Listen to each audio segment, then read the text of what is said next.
MS em Dia Preview, informação até você. Nesse programa eu trago Denis Pereira, fisioterapeuta. Se você não tiver lembrado desse nome, é aquele rapaz que fez aquele abaixo-assinado em 2015, 2016 para redução do salário dos vereadores, redução do número de vereadores. Esse abaixo-assinado foi feito na internet e também ao vivo, mediante muita discussão. Acabou escolhendo só 16 mil assinaturas, mas era o pensamento de muita gente em Campo Grande, como é também no Brasil, para se mudar o conceito da aplicação do dinheiro público e pensar também mais no que é realmente prioridade, por exemplo, a área da saúde. Se eu fosse você, eu ficava no vídeo.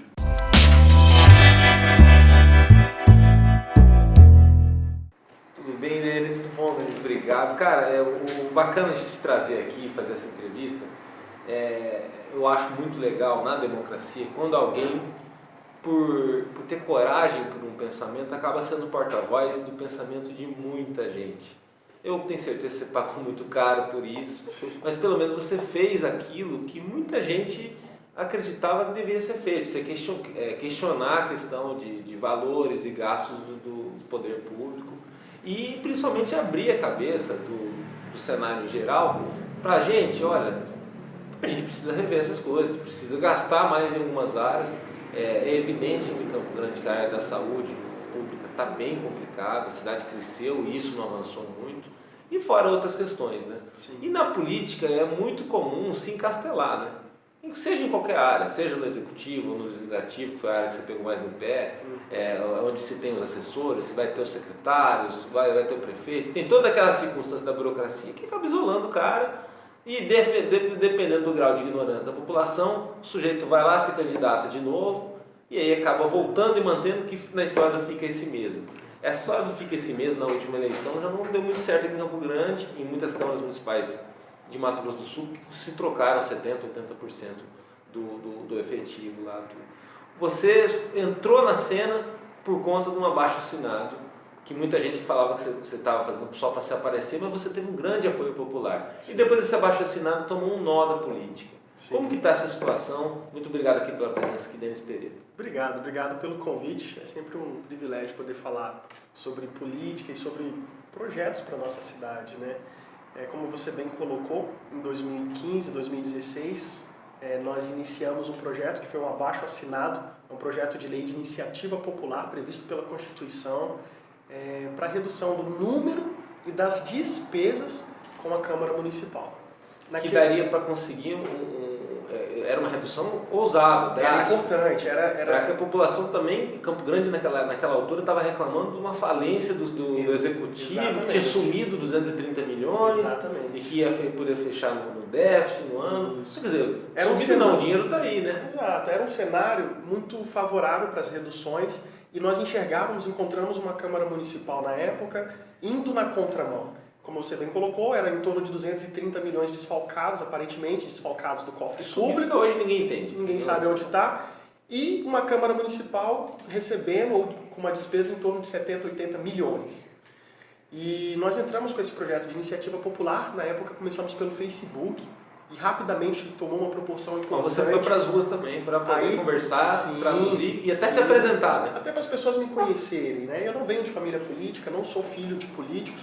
E assim como a maioria dos brasileiros, não recebo aula de política, né? A impressão que eu tenho é que quanto mais os políticos se inserem nesse sistema, menos eles querem que a população se informe. Fisioterapeuta, quer dizer, autônomo, empresário, tem a própria clínica, indignado com a política, coisa que muita gente também tomou essa iniciativa e ainda para se virar, para poder conseguir se manter e replanejar o seu ano que vem, você tem que se virar também em outras áreas. Exatamente. Agora, por que a política estranhou tanto a tua postura de indignação, que é uma postura muito comum, é só bastar conversar nas ruas, você vai saber disso. Porque não tem política em situação difícil. Você já viu algum deputado, ou vereador, ou prefeito, ou secretário fala, puta, no ano que vem, não sei não, tá complicado pra mim, né? Não vou conseguir trocar de carro. Eu desconheço, sinceramente. Olha, eu vou ter que cortar a viagem pra praia, porque tá difícil esse ano, mensalidade subiu, não tem reclamação nesse meio, né? É bem regado, né? É bastante irrigado, tanto que nós tivemos aí recentemente um reajuste, você deve ter acompanhado, a Câmara Municipal reajustou seu próprio salário, mais uma vez indo na contramão daquilo que a população tem interesse. Naquela época, em 2016, nós não fizemos nada além de representar a população, que inclusive é a prerrogativa do parlamentar, do próprio vereador. Então nós iniciamos aquele projeto, fomos para cima, levantamos mais de 16 mil assinaturas na praça. E o que aconteceu com esse projeto? Ele foi para lá, foi protocolado e aconteceu o quê? Ele foi parar numa gaveta? Está lá até hoje? Acaba que na época eu tinha 23 anos, hoje eu estou com 27. E a gente foi descobrindo que a mobilização popular ela é extremamente importante. Por exemplo, a lei da ficha limpa, ela foi um projeto de iniciativa popular, ali há mais ou menos em 2010, 2009, 2010, se eu não me engano. Então foi expressivo. Só que dentro do nosso município, mesmo com todo esse peso de assinatura, 16 mil assinaturas, a única coisa que nós conseguimos fazer de imediato foi o congelamento, ou seja, postergou um reajuste. Que não adiantou. Mas eles sentaram em cima do projeto. E mesmo, você colocou muito bem, houve uma renovação na Câmara Municipal, em torno de 63%, 65% dos vereadores antigos. Tinham vereadores que estavam cotados para reeleição que nem saíram para reeleição. Sim. Dado o envolvimento com corrupção ativa, saíram passiva. de campanha mais cara. Exato. Mas mesmo assim, Danilo, muitas características mudaram, sim, ali no cenário, mas você vê que nenhum deles peitou o projeto. E você acabou não se candidatando, que todo mundo fala, esse cara está fazendo isso para se candidatar. Por que você optou em não sair para concorrer, mesmo com aquela onda e necessidade de renovação que existia em 2016? Nós até topamos os convites para participar, mas de fato ainda não havia uma maturidade necessária para aquele pleito, né, de 2016, então foi mais uma experiência mesmo. Mas o projeto ele continuou vivo, tanto que a gente vem trabalhando com ele. Mas é uma política que você avançou muito na sua área, que é uma área que, embora as pessoas não veem, tem uma política muito forte. Sim. E pessoas que estudam muito para poder chegar a se formar e exercer essa profissão que é a fisioterapia, uma profissão linda. E é uma profissão absolutamente negligenciada pelo poder público. Perfeito. Hoje o nosso maior desafio, inclusive a minha principal ou entre as principais bandeiras dentro da saúde pública, é a defesa da fisioterapia e da terapia ocupacional. Temos vários concursos abertos, inclusive na capital houve um concurso, um edital enorme aberto com várias vagas e não prevendo vaga para fisioterapia. Hoje nós temos profissionais da fisioterapia inseridas na saúde pública municipal, concursados, que estão trabalhando demasiado. Eu ia não entender o multidisciplinar, que é uma coisa assim que hoje é a base da discussão de qualquer situação de saúde. Hoje nós temos uma fisioterapia na rede pública mais voltada para a reabilitação e menos para a prevenção, menos na atenção primária.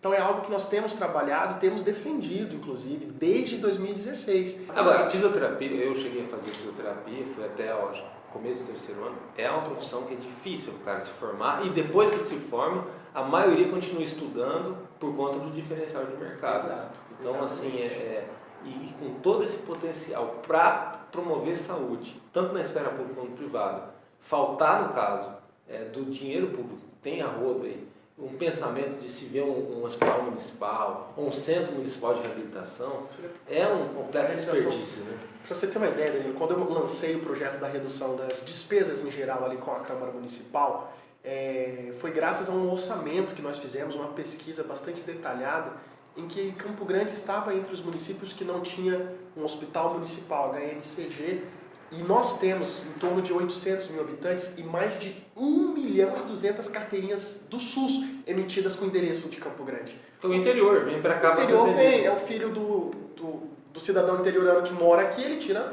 a sua carteirinha do SUS aqui, e aí ele se consulta aqui. E aí nós não temos hoje uma logística, uma estrutura hospitalar que atenda às necessidades. Acaba tudo convergindo para a Santa Casa, aí vem aqueles problemas, superlotação. A Santa Casa ela não pertence ao município, ela é tripartite, ou seja, ela recebe verba de vários locais, federal, municipal. Então, dentro desse cenário, foi onde nós começamos o projeto. Outro projeto que a gente estava... Ou seja, aquela história, você entrou numa discussão que é meio que dar um chute na canela da rapaziada. É o pote. Tira o dinheiro desse pote ou dos outros potes e cria um novo pote para o negócio. Que é um princípio da administração pública. O político fala assim, não, esse pote aqui é sagrado. Não mexe nesse. Criou o pote da verba indenizatória, ou o pote da verba para passeio, do Vale Paletó, tem que ficar. Isso. No direito administrativo, a gente encontra a orientação, quando nós falamos sobre direito público, se eu vou dizer que preciso investir nisso, eu preciso apontar a origem do recurso, de onde eu vou tirar. Sim. Porque quando faz o planejamento plurianual ali de despesas... Mas o cidadão comum ele quer saber o que é prioridade. Exatamente. Por que durante a divisão das fatias, como você colocou, não se colocou uma fatia maior para a saúde pública, por investimento em em reabilitação, e não só reabilitação, mas na atenção primária. Você imagina... Mas sabe por que acontece isso? Eu vou falar, é bem importante registrar isso. Acontece isso porque se o filho do vereador, o filho do deputado, o filho do secretário, o filho do prefeito ficar doente, ele vai para a rede privada. Exato. Ele tem Unimed. Essa é a realidade. Ele vai ser atendido no hospital com rapidez, sem problema nenhum. Se ele não vai depender do serviço público. O filho dele não frequenta colégio público, ele frequenta colégio particular. Sim. Ele faz inglês na cultura inglesa. Exato. Ele faz Kumon. Ele vive outra realidade.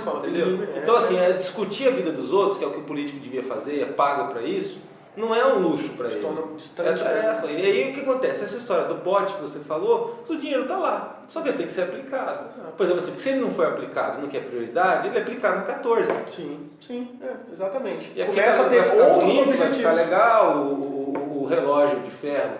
Interessante e tal, tudo bem. Mas por contrapartida, o cidadão, mesmo campograndense, não consegue nem ir até a 14, porque ele não está com saúde. Não, o bairro dele está fervendo, tem comércio que está dando certo, tem no Pioneiro, no lugar, o preço é bom, está dando certo. O impacto econômico que gerou para os próprios comerciantes da 14, eu tenho colegas que empreenderam ali e que assim, sofreram muito com isso. Não, desemprego, tem muita gente perdendo emprego. Exato, desemprego, baixo faturamento. E outra, quanto tempo vai durar aquela beleza? É a pergunta que também muita gente me fala. Aqueles banquinhos de cimento que não tem conforto nenhum, quanto tempo dura aquela beleza? Que o poder público não consegue resguardar, como ele não vai fechar. E chama para si a responsabilidade de cuidar, né? Esse que é o grande. Essa é a questão. Detalhe. Quanto tempo dura? Porque aquela beleza, se ela durar 6 meses, vai ter que reformar de novo.